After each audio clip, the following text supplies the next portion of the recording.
Hi guys, welcome to our first tutorial Tuesday. So I thought we would start with some seated postures. We also use seated postures for meditation practice, and they are the original yoga postures. Back when yoga first started, back in the origins of yoga, there were only seated postures. It was just postures intended for meditation. So I thought that'd be a good place for us to start. So I guess you don't really need a mat, but if you'd like to use a mat today, then totally do that. We're going to start with Sukhasana, easy pose. It is called easy pose, but that does not mean that it is easy for everyone. I also like to call Sukhasana crisscross applesauce. You can tell probably I've spent a lot of my life working with kids, and that's what we call this pose. So it's what it sounds like. It's an easy cross-legged position. Crossing one shin in front of the other. You can stack the feet, which is like traditional crisscross seat, or you can bring one foot in close towards the groin and then cross the other foot in front of it, so the feet are more flat on the earth. This is personally my preference, as opposed to stacking the feet, just because my feet tend to feel a little bit squished in this position, but you decide what works better for you. If you are going to spend time in this seated posture, I do recommend about halfway through switching the crossing of the legs, so bringing one leg in front of the other, just to keep things even. A couple of recommendations for this posture.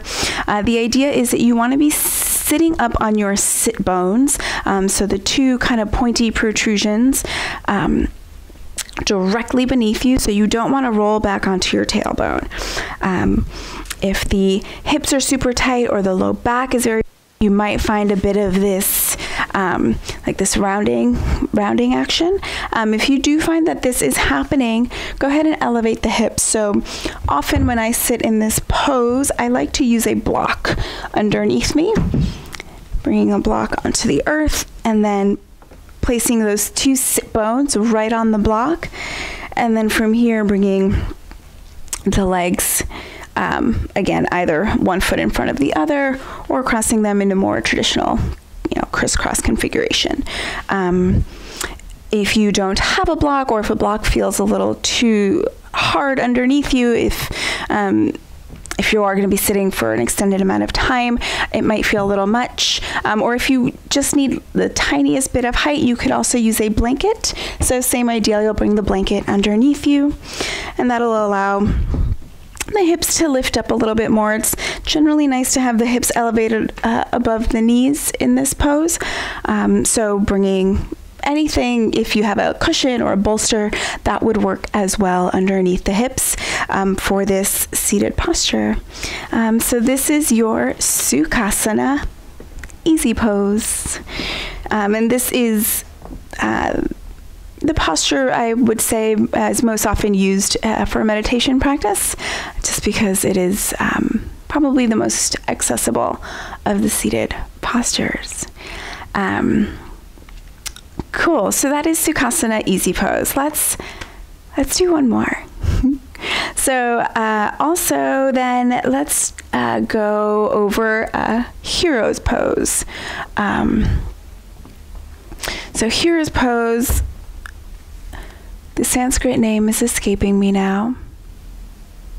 It's not Vajrasana. I can't remember it. It'll come back to me. I'll post it in the comments.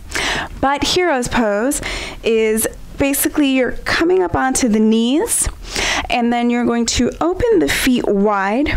So you're going to open the feet a little wider than the hips, so that you can bring the hips down onto the earth in between the legs.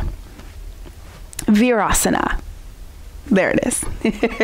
Virasana is hero's pose. So I will show you from the back so you kind of see what's happening with the feet. So if you're standing up on the knees, you'll then want to open the feet out wider than the hips so that your seat can come down onto the earth in between the legs. This can be a super tricky posture for a lot of people. So often I recommend using a block underneath your seat. So the block will come right in between the feet, and then you'll just sit right down on it. And depending on your body and how this feels for you, you might want to stack a couple blocks, maybe a couple blocks and a blanket. I was having some knee trouble a little while ago, and I would stack this up real high. Like I would bring a blanket even underneath my knees and kind of be like up here on this level, which is totally cool. Whatever works to make the posture accessible to you. So this is another seated posture, Virasana, hero's pose. Also a great posture for meditation. A little later we'll go over Supta Virasana, which is when we take it down onto the back. But for now, we'll keep it seated. Another posture that's very similar to this is Vajrasana, which is pretty much the same thing, but you will keep the feet together, and then you'll come to sit on the heels. So this is Vajrasana, and for this one, I cannot remember the English name. But this, again, so depending on the openness of the feet, this might feel really intense on the tops of the feet. So, proceed with caution. If the tops of your feet are super tight, you can also always bring a blanket underneath you.